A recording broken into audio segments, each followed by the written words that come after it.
Tired of your rent payments feeling like money thrown into a black hole?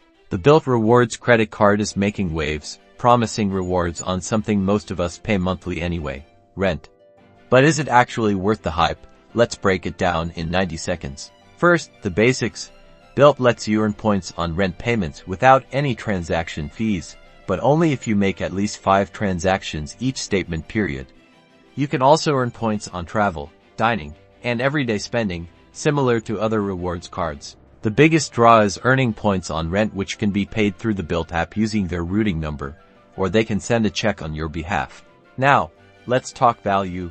Bilt points can be redeemed for travel through their portal, transferred to airline and hotel partners like American Airlines and Hyatt, or even used for a down payment on a home. When transferring to partners, you can potentially get 1.222 cents per point, which is huge. Here are the pros. No annual fee, earning rewards on rent, and valuable transfer partners. The cons.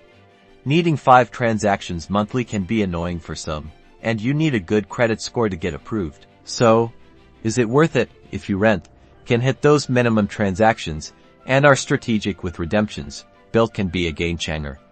If you don't rent, the Bilt card's benefits probably won't outweigh other cards. Do your research to see if Bilt is the right choice for you. Don't forget to like this video and subscribe for more personal finance tips.